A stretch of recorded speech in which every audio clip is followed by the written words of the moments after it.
5 Craziest Conspiracy Theories of India. Everybody loves a good conspiracy theory.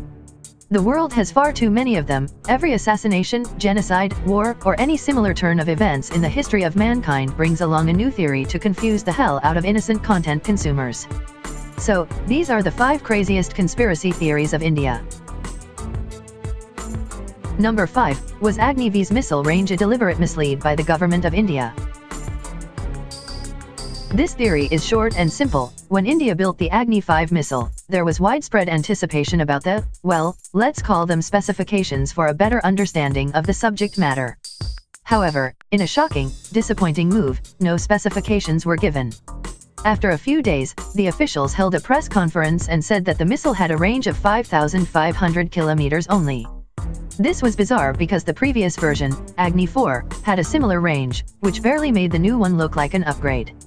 But theorists say that that missile actually has a range of 8,000 kilometers and Indian authorities are downplaying it so that they can use it as an unexpected surprise.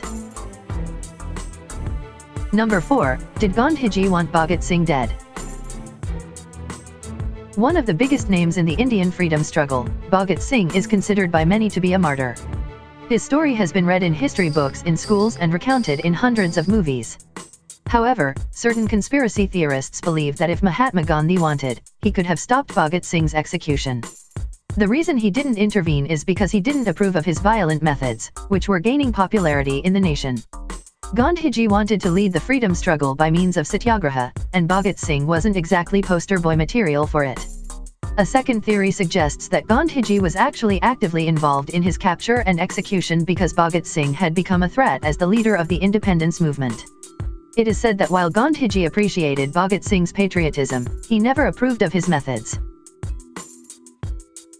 Number 3, did Shivkar Babuji Tulpade invent the plane 8 years before the Wright brothers? Shivkar Tulpade was a scientist who is rumored to have built the first ever aircraft known to man. Born in what we know today as Bombay, Tulpade received backing and funding from the Maharaja of Baroda and built an unmanned aircraft. Apparently, it flew at a height of 1,500 feet before it came crashing down.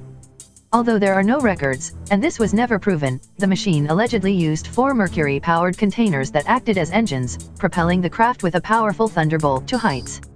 However, the aircraft was never controlled, and after repeated warnings from the British government, the Maharaja stopped his funding, and the aircraft model remained a dream. This was in 1895, 8 years before the Wright brothers even came up with their aircraft model. Number 2, did the Vimanas of ancient India really exist? The Vedic literature is supposed to be one of the oldest forms of literature known to man, encompassing the wisdom of the simple man who lived thousands of years ago and offers philosophical and practical solutions to life. It is little known, however, that these Vedas also contain something about the Vimanas, i.e. flying aircrafts. Apparently, the Vimanas are of 2 types. 1, a man-made craft that resembles the modern airplane and flew with the aid of bird-like wings. The machines, and its mentions, bear a lot of resemblance to the modern-day aircraft. 2, unstreamlined structures that fly in a mysterious manner and are not made by man. Its structure and functioning generally treads towards what we know today as the UFOs. Although this theory seems far-fetched, the fact that there are a number of carvings, both in India and abroad, that show a picture of the flying aircraft certainly made a few people sit up and take notice. Number 1, is India still a colony of the UK? So, the theory goes something like this. By the Transfer of Power Agreement of 1947, India was declared an independent nation, but it also implied that India would continue to serve as a Commonwealth nation. So all Commonwealth nations, India included, are still a colony of the Queen. It is said that the Queen does not need a visa to visit her colonies, and thus, this theory gained popularity and created quite a furor when the Queen visited India in 1997 without a visa. Furthermore, the theory also says that our national anthem Jana Gana Mana was originally written in honor of the Queen, as the song only features territories that were under British India.